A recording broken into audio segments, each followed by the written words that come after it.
Bienvenue dans cet espace audio dédié à la nouvelle lune éclipse en Sagittaire du 4 décembre 2021 à 7h42 temps universel, 8h42 pour la France.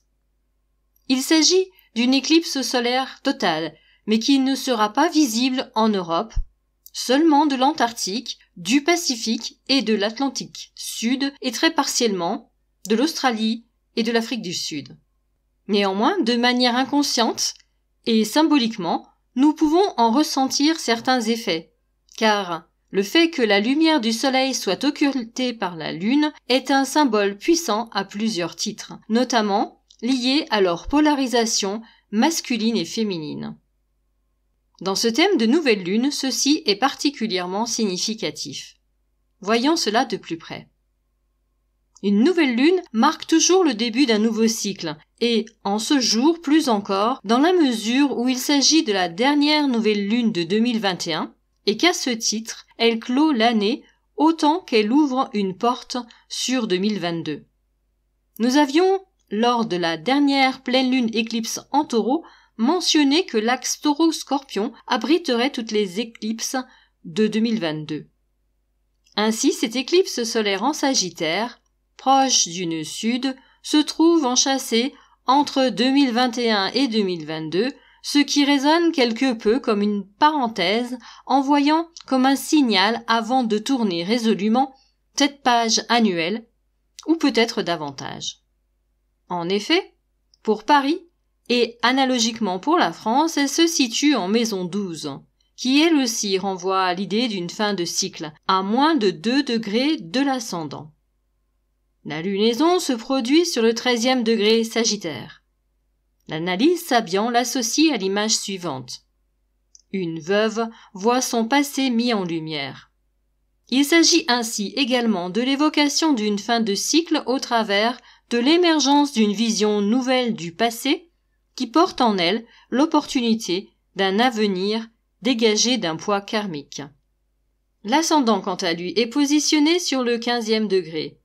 Il nous incite à anticiper la tournure des événements et à envisager des perspectives futures.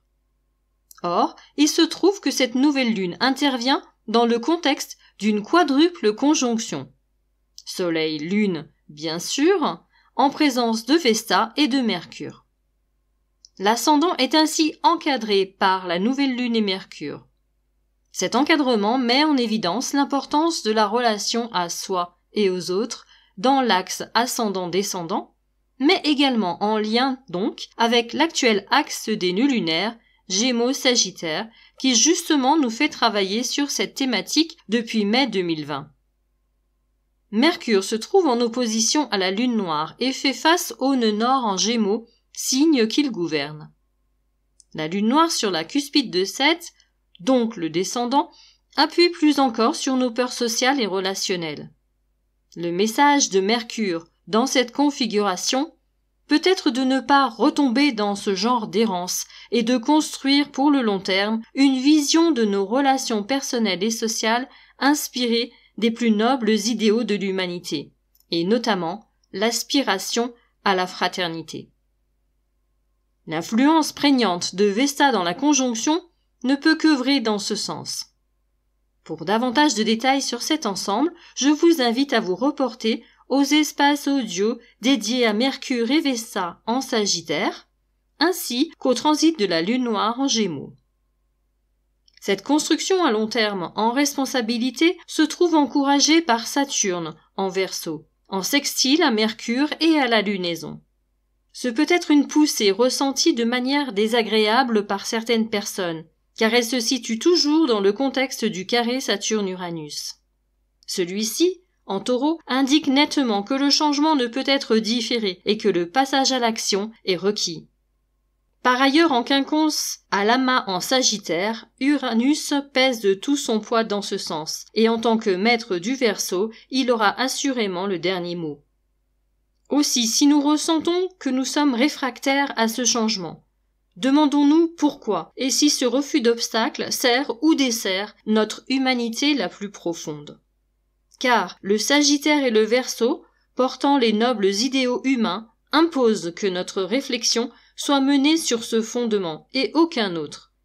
Il s'agit ici d'envisager notre place dans une configuration et des enjeux plus larges dépassant notre petite individualité égotique.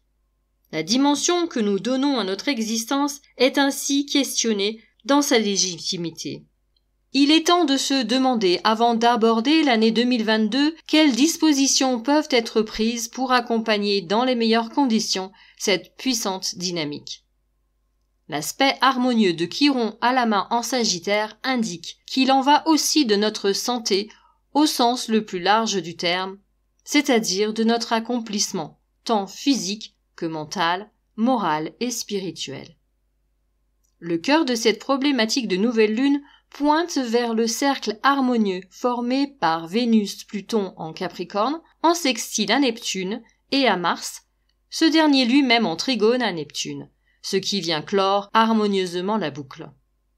De quoi est-il question ici?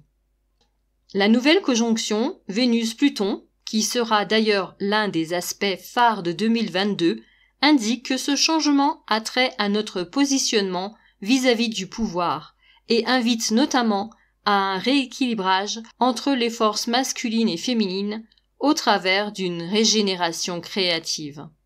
L'heure est bel et bien à la transformation de ces rapports et nous sommes encouragés à y consacrer nos actions.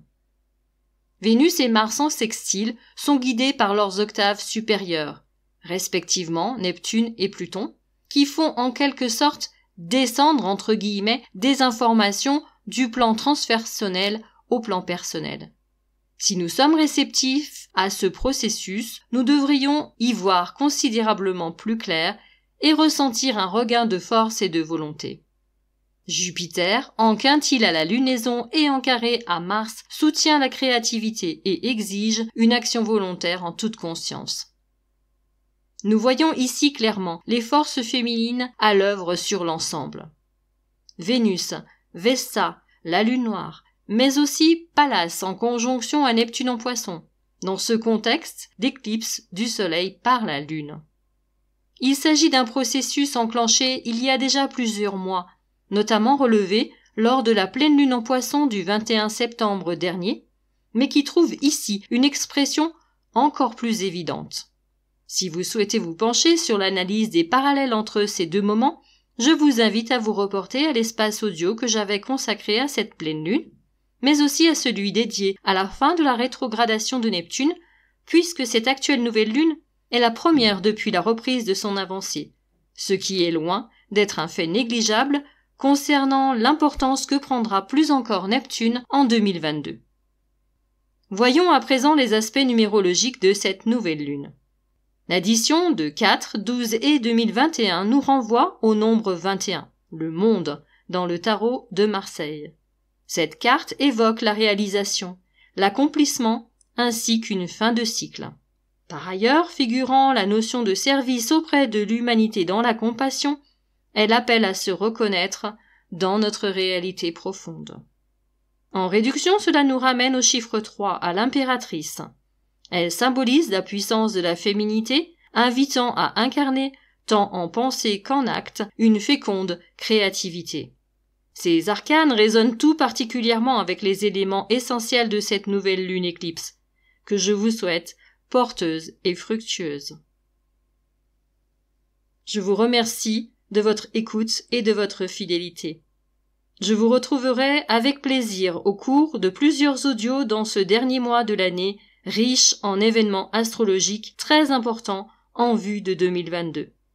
Pensez à vous abonner à la chaîne et pour ne rien manquer, d'activer la petite cloche des notifications. Prenez bien soin de vous et à très bientôt.